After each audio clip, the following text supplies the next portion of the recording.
Hallo meine Freunde, hola Madridistas, Florentino Perez kocht. Let him cook!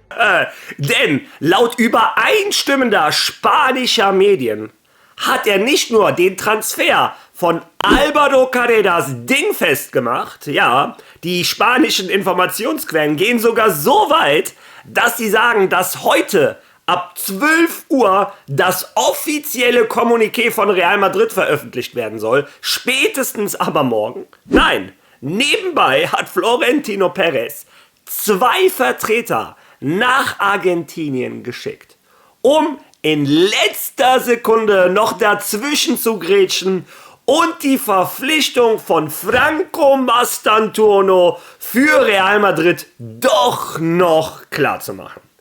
In diesem Video werde ich euch zeigen, wie Stück für Stück sich dieser Transfer entwickelt hat, und wir hören sogar rein, was ein Fabrizio Romano zu diesem Thema zu sagen hat. Ja, dann unterhalten wir uns auch noch über die neue Mannschaft von Luka Modric. Unsere kroatische Legende hat anscheinend sein nächstes Ziel gefunden. Meine Meinung und die Information teile ich natürlich mit euch. Und zu guter Letzt, ich weiß, viele von euch wollen dieses Trikot gewinnen. Natürlich in eurer Größe mit eurer Beflockung. Wenn ihr wissen wollt, was ihr dafür tun müsst, bleibt dran, erfahrt ihr natürlich in dem Video. Viel Spaß dabei.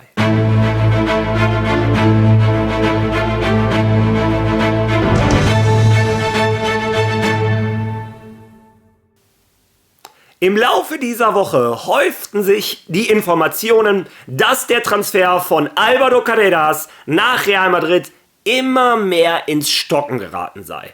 Benfica würde auf ihre 50 Millionen beharren, Real Madrid würde auf ihre 30, 35 mit Boni beharren, die Mannschaften wären stur und es käme zu keiner Lösung. Es ging sogar so weit, dass in Spanien schon darüber berichtet wurde, dass Real Madrid mit Fran Garcia und Mondi planen würde.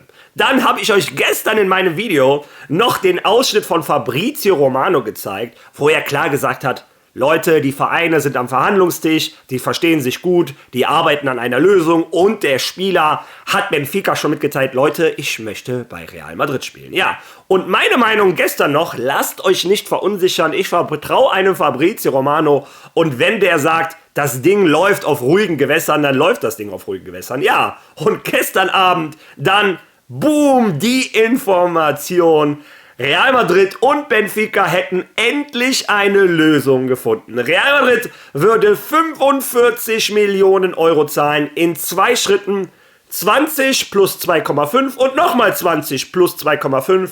Und der spanische Außenverteidiger würde bei der Club-WM für die Königlichen spielen. Was da genau passiert ist, lesen wir uns im Artikel durch von OK Diario.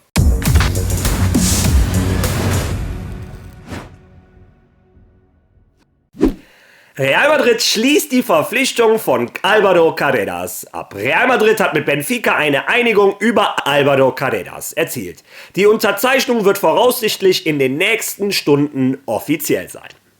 Real Madrid hat die Verpflichtung von Álvaro Carreras abgeschlossen. Der spanische Spieler, der derzeit für Benfica in Portugal spielt, wird mit Real Madrid an der Club-Weltmeisterschaft teilnehmen. Die Verpflichtung wird in den nächsten Stunden bekannt gegeben. Real Madrid wird Benfica 45 Millionen Euro zahlen, die in 2 Raten aufgeteilt werden. Zunächst 22,5 Millionen Euro und anschließend 22,5 Millionen Euro. Die verbleibenden 5 Millionen Euro für die Ausstiegsklausel des Spielers, 50 Millionen Euro, hängen von zukünftigen Vereinbarungen zwischen Real Madrid und Benfica ab. Insbesondere in Bezug auf Angelegenheit im Zusammenhang mit dem Nachwuchssystem von Real Madrid. Die Verpflichtung von Álvaro Carreras durch Real Madrid verzögerte sich stärker als erwartet aufgrund mangelnder Verständnisse seitens Benfica, das sich in den Verhandlungen nur schwer einlenken ließ und den Spanier unbedingt bei der Club-Weltmeisterschaft dabei haben wollte. Doch schließlich konnten die Verhandlungen zu einem erfolgreichen Abschluss gebracht werden und der ehemalige Nachwuchsspieler von Real Madrid wird nach Valdebebas zurückkehren. Dieses Mal jedoch, um Teil der ersten Mannschaft zu werden und als Linksverteidiger an der Seite von Xavi Alonso zu spielen. Ja, der Artikel geht dann noch ein gutes Stück weiter. Die füllen immer diese Artikel riesenlang aus. Aber das ist ja die wichtigste Information. Das, was viele Madridistas endlich hören wollten. Das Ding ist durch. Das wurde gestern auch noch von anderen Insidern auf Twitter veröffentlicht. Ein Sir Naninho, ein Ruben Martin von AS etc. Also verschiedene spanische Quellen sagen alle das Gleiche.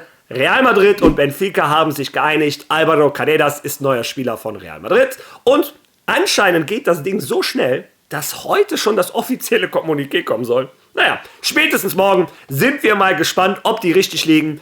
Ich würde mich über diese Information sehr freuen, denn ganz ehrlich, ich sage seit Anfang der Saison, ein Fran Garcia hat nicht das Niveau für Real Madrid und ein Ferland Mendy ist dauerverletzt. Also wir brauchten händeringend einen linken Verteidiger und so wie es aussieht, hat Real Madrid den Deal unter Dach und Fach gebracht. Ja, ein Deal, den Real Madrid auch unter Dach und Fach bringen möchte, und zwar jetzt unmittelbar, ist der von Franco Mastantuono. Und ganz ehrlich, diese Information ist eine Information, wo ich mir seit Wochen wünsche, dass ich die euch mitteilen darf. Aber ich konnte nicht, weil da nun mal nichts dran war. Im Gegenteil, ich war die letzten Tage sogar total verzweifelt, weil anscheinend war er mit Paris Saint-Germain unmittelbar vor einer Vereinbarung. Wir reden hier von der Zielgerade. Ja, und Franco Mastantuono, das Einzige, was noch gefehlt hat, war anscheinend das letzte Okay, die Unterschrift des Spielers. Denn Franco Mastantuono ist ein Real Madrid-Hooligan gefühlt. Absoluter Madrid-Fan. Seit Monaten hieß es in Argentinien, ich habe verschiedene Clips, die könnte ich euch auch zeigen, er möchte nur nach Real Madrid. Er hat damals den Präsidenten von Marseille gesagt, Leute, danke für euer Interesse, aber ich sage euch das Gleiche, was ich auch schon Manchester United gesagt habe und was ich auch schon Chelsea gesagt habe. Und zwar, ich fühle mich bei River Plate ganz wohl. Der einzige Verein, für den ich River Plate zurzeit verlassen würde, wäre Real Madrid. Und diese Informationen sind nach Spanien gekommen und ich dachte immer, bitte Madrid, holt euch den. Der Junge ist so ein unglaubliches Talent. Der zaubert mit dem Fuß am Ball. Der ist mit 17 schon der beste Spieler in der argentinischen Liga. Der entscheidet schon die Spiele River Plate gegen Boca. Das ist das größte Fußballspiel, was es in Argentinien geben kann. Der entscheidet diese Spiele schon. Der ist mit 17 schon aus der argentinischen Liga herausgewachsen. Der ist zu gut dafür. Und ich war komplett enttäuscht, denn Paris schien den Deal unter Dach und Fach zu bringen. Und wir alle wissen, wenn er einmal bei Paris unterschreibt, dann kommt er niemals nach Madrid. Zumindest nicht, solange Al-Khelaifi Präsident von Paris Saint-Germain ist. Ja, und das Gleiche hat sich anscheinend auch Florentino Perez gedacht oder Real Madrid, denn gestern in der letzten Sekunde ist Real Madrid nochmal reingegrätscht und hat 2 Vertreter nach Argentinien geschickt. Hören wir uns zunächst einmal an, was ein Fabrizio Romano zu dem Thema zu sagen hat, denn bei dem Fabrizio Romano, seien wir ehrlich, hörte es sich in den letzten Tagen so an, der Deal, der wird jetzt gemacht mit Paris und Franco. Hören wir uns erstmal an, was Fabrizio Romano gestern Mittag war das zu dieser Situation zu sagen hatte. Es ist ein offenes Thema, das mit Franco Mastantuono. Derzeit ist Paris Saint-Germain auf jeden Fall der Favorit, um Franco Mastantuono zu verpflichten. Der amtierende Europameister hat den Ehrgeiz, die besten jungen Talente der Welt zu holen. Und PSG hat nach meinen Informationen momentan eine 60-prozentige Chance in unserem Here We Go Meter bei Franco Mastantuono. Mal sehen, was dann passiert, denn der Deal muss noch nicht abgeschlossen werden und ist momentan auch nicht abgeschlossen. PSG hat Leute nach Südamerika geschickt, um mit Franco Mastantuono zu sprechen, um mit River Plate zu sprechen, um den Mechanismus der Klausel ein wenig zu verstehen. 45 Millionen $. Das ist also das Thema. Mit dem Spieler sprechen, mit dem Verein sprechen, aber das Wichtigste ist, den Deal abzuschließen. Und nach dem, was man mir sagt, ist er im Moment noch nicht abgeschlossen. PSG befindet sich in ziemlich fortgeschrittenen Verhandlungen. Mir wurde gesagt, dass der Spieler auch sehr daran interessiert ist, unter Luis Enrique zu spielen, der bei PSG eine spektakuläre Arbeit geleistet hat. Ich denke also, dass auch dieser Reiz von Luis Enrique jetzt Teil der Verhandlungen ist. Aber mal sehen, was mit Real Madrid passiert. Denn Real Madrid war immer an Franco Mastantuono interessiert. Es ist ein Spieler, der ihnen sehr gut gefällt. Warum hat Real Madrid in den letzten Monaten keine Fortschritte gemacht? Weil es ein Problem zwischen den in diese Operation involvierten Agenten gab. Zwischen November und Dezember sind einige Agenten nach Madrid gereist und es gab Probleme zwischen den Parteien. Jetzt hat sich die Situation geändert. Also mal sehen, was mit Real Madrid passiert, denn wir haben in der Vergangenheit schon bei Fällen wie Arda Güler und anderen gesehen, dass Madrid, wenn sie schnell sein und einen Spieler verpflichten wollen, sehr viel Durchsetzungskraft hat. Also mal sehen, was mit Mastantuono passiert. Modric geht, Mastantuono könnte eine Option für die Zukunft sein. Was Real Madrid betrifft, hat das in den letzten Stunden also an Gewicht gewonnen. Und glaubst du, dass es Real Madrid mit Mastantuono wirklich ernst meint? Nach dem, was man mir gesagt hat, ist in den letzten Stunden Folgendes passiert. Real Madrid hat angerufen, um herauszufinden, ob der Deal mit PSG abgeschlossen ist oder nicht, um die Situation rund um das Geschäft mit PSG besser zu verstehen. Es gibt kein Angebot von Madrid, es gibt kein Angebot für den Jungen, es gibt kein Angebot von River Plate. Deshalb müssen wir noch ein wenig abwarten, bevor wir sagen können, dass Madrid wegen Franco Mastantuono verhandelt. Im Moment, so wie man mir sagt, ist das nicht der Fall. Das ist nicht die aktuelle Situation. PSG bleibt weiterhin Favorit, aber es ist noch nichts abgeschlossen. Und du weißt ja, wenn es eine Ausstiegsklausel auf dem Markt gibt, eine Klausel für einen so guten Spieler, kann sich alles sehr schnell ändern, weil man nicht mehr mit dem Verein neu verhandeln muss. Moment. Wie 60%? Und warten wir mal ab, was passiert, wenn Real Madrid kommt. Das hört sich ja schon ganz anders an. Von wegen, der steht kurz vor einer Unterschrift mit Paris. Okay, laut ihm ist Paris noch Favorit, aber 60%? Und wir warten mal ab, was passiert, wenn Real Madrid kommt. Denn wir wissen, wie Real Madrid ist, wie die das damals bei Arda Güler auch gemacht haben. Wenn Madrid einmal anklopft, dann sagen die Spieler, ja bitte. Vor allem ein Franco Mastantuono, wie gesagt, absoluter Madrid-Fan. Ja, und mit dieser Information war ich schon etwas gehypt und dachte, oh, vielleicht ist da doch noch eine Chance. Ja, und dann erschien gestern folgender Artikel.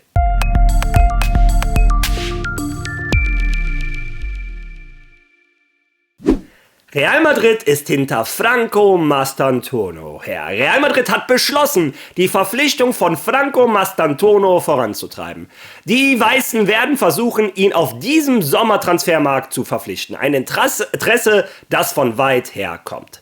Real Madrid startet einen Verpflichtungsversuch von Franco Mastantuono.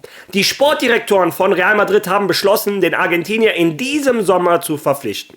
Nach mehreren Monaten des Zögerns, in denen die Königlichen aufgrund mangelnder Vision sogar zögerten, den Argentinier zu verpflichten, hat die Führung der Königlichen nun beschlossen, den Spieler von River Plate zu verpflichten. Der argentinische Klub verlangt 45 Millionen Euro für einen Spieler, der noch nicht 18 Jahre alt ist. Und es ist geplant, dass er vor der Clubweltmeisterschaft eintrifft. Eduardo Inda, Direktor von OK Diario, erklärt das Interesse von Real Madrid an El Chiringuito in Mega. Ein Spieler, der im Mittelfeld spielt und eine offensive Ausrichtung hat. Mir wurde gesagt, dass Vertreter von Real Madrid diese Woche in Buenos Aires versuchen, die Verpflichtung von Franco Mastantuono von River Plate abzuschließen. Sie werden versuchen, den Deal noch diese Woche abzuschließen und ihn zur Weltmeisterschaft zu holen.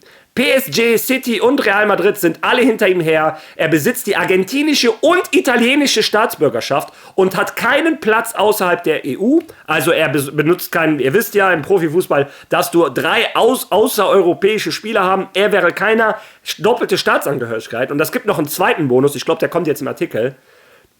Real Madrid beabsichtigt, den Deal diese Woche abzuschließen. Er kostet etwa 45 Millionen Euro, sagt der Direktor von OK Diario. Außerdem ist seine Minderjährigkeit kein Problem. Mastantuono besitzt einen italienischen Pass und ist somit ein Spieler aus der Europäischen Union. Dies ist zweifellos ein weiterer Anreiz, ihn zu verpflichten, da er zu keinem Zeitpunkt den Platz eines Nicht-EU-Spielers einnehmen würde und zudem nicht bis zu seinem 18. Geburtstag warten müsste, um zu Real Madrid zu wechseln. Daher gibt es für den Verein eindeutig viele positive Aspekte, um seine Verpflichtung voranzutreiben. Mastantuonos größtes Hindernis ist, dass mehrere Interessenten für seine Verpflichtung gibt. Neben Real Madrid versucht auch PSG, den Vertrag des Spielers abzuschließen. Und er hat stets klargestellt, dass er zu Real Madrid wechseln möchte. Dies ist der wichtigste Trumpf für den Madrider Club, der in den kommenden Tagen nach Argentinien reisen wird, um den Vertrag abzuschließen. Ja, wie gesagt, nach der Information von Fabrizio Romano, diese Information von OK Diario, dass Real Madrid doch in diesen Poker einsteigen wird. Ja, und Real Madrid Twitter macht Real Madrid Magie. Wir haben rausgefunden, wer einer von diesen Vertretern ist. Und zwar, Real Madrid geht anscheinend all in. Juni Calafat befindet sich in Argentinien, um diesen Deal doch noch abzuschließen. Und laut einer anderen Insider-Information, ich weiß nicht, ob die wahr ist, aber ich sag euch, das ist reine Vermutung oder eine Insider-Information, die ich nicht bestätigen kann. Und zwar, Xabi Alonso soll schon einen Videocall mit Franco Mastantuono gemacht haben und an der Seite von Xabi Alonso saß Santiago Solari, der größte Befürworter von Franco Mastantuono bei Real Madrid. Ja, das sind die neuesten Informationen aus Spanien. Juni Calafat befindet sich in Argentinien. Unser Transferguru, formuliere es mal so, der Talentschnapper, also der Mann, der Unglaubliches in der Vergangenheit für Real Madrid geleistet hat. Also Juni, mach es noch einmal. Ich bin gespannt, was ihr dazu zu sagen hättet, ob ihr euch genauso sehr freut wie ich. Ich habe euch nebenbei immer wieder ein paar Szenen von dem Jungen gezeigt. Der Junge ist Zucker, der Junge ist der absolute Wahnsinn. Er könnte ein generationaler Spieler werden und ich würde mich auf dieses neue Real Madrid, ich freue mich sowieso schon, aber noch Franco dazu. Wow. Außerdem würde ich mich für die Barcelona-Fans freuen. Die sagen ja seit Jahren, Real Madrid gewinnt wegen Franco. Ja, vielleicht haben sie in Zukunft tatsächlich recht. Ja, wegen wem Real Madrid auch oftmals gewonnen hat, ist wegen unserer kroatischen Legende Luka Modric. Es fällt mir schwer, über Luka Modric für ihn überhaupt Worte zu finden. Ich habe genügend Argumente in meinem Kopf dafür, um zu sagen, dass er vielleicht der beste Mittelfeldspieler in der Geschichte des Fußballs ist. Was der geleistet hat, wie gesagt, ich brauche euch das nicht alles erzählen. Ihr wisst das, Golden Ball zu Zeiten von Messi und Cristiano Ronaldo mit Kroatien ins WM-Finale. Was ist das für eine Maschine? Mit Real Madrid 6 Champions League. Ja, stop it. Wir wissen alle, wie gut ein Luka Modric ist. Allerdings erinnern wir uns auch alle noch mit Tränen in den Augen an seinen Abschied aus dem Santiago Bernabéu. Mein Herz blutet immer noch. Allerdings hat er jetzt anscheinend eine neue Mannschaft gefunden und das würde mich für ihn sehr freuen. Und zwar soll er kurz vor einer Verpflichtung sein zum AC Mailand. Wir wissen alle, Mailand steht kurz davor, Rein Diaz nach Manchester City zu verkaufen. Mailand hat also Bedarf im zentralen Mittelfeld und Luka Modric soll diesen Bedarf erfüllen. Er hat sich anscheinend auch schon aufs Gehalt geeinigt und steht kurz vor einer Verpflichtung. Und ganz ehrlich, mich würde das freuen. Erstens, AC Mailand ist dieses Jahr nicht international unterwegs. Das heißt, er kann nicht gegen Real Madrid spielen. Mein Herz würde einfach zu sehr bluten, weil ich Luka Modric immer das Beste gönne. Aber gleichzeitig muss Madrid immer gewinnen. Ihr kennt meine Meinung. Ja, auf der anderen Seite, es ist ein Traditionsverein. Und für mich ist sowas tatsächlich noch wichtig. Vor allem in den heutigen Zeiten, wo die Traditionsvereine Real Madrid, Bayern, Liverpool, Mailand etc., wo die gegen diese Ölmannschaften ankämpfen müssen, ist das für mich eine Freude, Luka Modric nochmal im Trikot von einer legendären Mannschaft wie AC Mailand zu sehen. Und wenn der Transfer, wie gesagt, der steht unmittelbar, ist der vorm Abschluss, dann bin ich nächste Saison Rossoneri und bin absoluter AC Mailand-Fan. Ja, und dann zum letzten Thema, das Trikot, die Verlosung. Ich habe eine Lösung gefunden, die meiner Meinung nach relativ fair ist. Wenn ihr an dieser Verlosung teilnehmen wollt. Das erste, wie gesagt, steht außer Frage. Ihr müsst logischerweise Follower auf diesem Kanal sein, denn es ist ein Dankeschön an die Follower. Also, das habe ich aber letztens schon erklärt. Also klickt da auf den Follow-Button, wenn ihr mitmachen wollt. Wenn ihr dann mitmachen wollt, müsst ihr nur in die Kommentare gehen und schreiben Gewinnspiel. Ihr schreibt einfach Gewinnspiel. Das war's. Es gibt im Internet genügend Programme, wo du dann per Zufall auswählen kannst, wer gewinnt. Wie ich das im Endeffekt noch genau mache, weiß ich noch nicht. Es kann sein, dass ich mir alle Kommentare ausdrucke und so eine Verlosung mache, wie bei der Champions League. Es kann auch einfach sein, dass ich einen Livestream mache, wir dieses Ding komplett zusammen anwerfen, dass ihr auch seht, dass ich da nichts manipulieren kann. Ich eintragen kann, wer hat alles geschrieben, Gewinnspiel, und such mir jetzt bitte den Gewinner raus, dass die AI das für mich übernimmt. Irgendeine Methode wird es sein, aber wenn ihr mitmachen wollt, müsst ihr nichts anderes tun, als unten in die Kommentare gehen und schreiben Gewinnspiel. Tut mir einen Gefallen, um es einfacher zu haben. Schreibt das Wort richtig, also man schreibt es groß, mit einem großen G am Anfang. Dann hat das Programm leichter, euch zu finden. Ja, das waren die neuesten Informationen aus der Welt von Real Madrid. Absolut verrückt. Florentino Perez ist back. Florentino Perez kocht. Achtet heute auf eure Computer, Handys etc. Aktualisiert. Álvaro Carreras könnte anscheinend jede Sekunde veröffentlicht werden. Ja, und ein Stoßgebet in den Himmel, an welchen Gott ihr auch immer glaubt. einmal kurz beten, dass Juni Calafat das Wunder vollbringt und Franco Mastantuono doch noch zu den Königlichen holt. Wir sehen uns morgen bei meinem nächsten Video. Bis dahin. A la Madrid, vamos Juni!